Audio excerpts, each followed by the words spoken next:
দেখো বন্ধুরা, আমি সাইকেল চালানো শিখেছি। হ্যাঁ বন্ধুরা, ঐশী কিন্তু একদিনেই সাইকেল চালানো শিখে গেল। আমি ভাবতেই পারিনি ও এত তাড়াতাড়ি শিখে যাবে। চলাই তো সাইকেলটা চাইনি নি। সাবধানে চালাবে কিন্তু, বলা যায় না, যদি উল্টে যাস না তাহলেই হলো। চলো। এই দেখো বন্ধুরা, ঐশী কিন্তু সাইকেল চালানো শুরু করে দিয়েছে। দেখো কি সুন্দর চালাচ্ছে।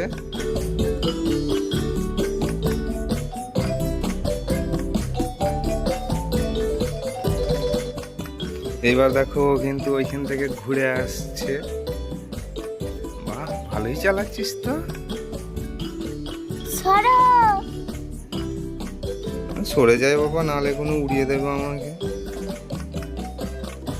বন্ধুরা, সাইকেলে কত কাদা লেগে গেছে, এইগুলো এবার আমি ধোবো।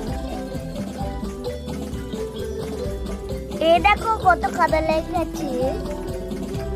চলো এবার সাইকেলটা আমার ধুয়ে ফেলা যাক। আমি তো একা একা পারবো না, তাই বাপিকে ডেকে আনি। ও বাপি, কি হলো?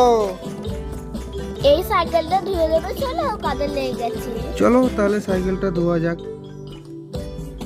বন্ধুরা দেখো, এই সাইকেলটা আমি কলতলায় নিয়ে এসেছি। এবার এদিকে ধোয়া দেখাবো।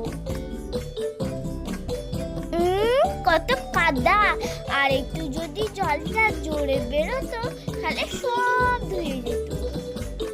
তুই যদি সব পারিস তাহলে আমাকে আর প্রয়োজন হতো না। দেখ, এরকম ভাবে ধুতে হবে, এরকম। না না, ওইদিকে ওইদিকে। প্যাটেল গুলো ভালো করে ধুতে হবে, বুঝলি? দেখো বন্ধুরা, বলছি পুরো সাইকেলটা ধোয়া হয়ে গেছে। চলো। বাপি না আসলে আমি পারতামই না। ভালোই হলো গো, সাইকেলটা ধোয়া হয়ে গেল। এবার আমি দিকে রেখে দেব। ভিডিওটা এই পর্যন্তই।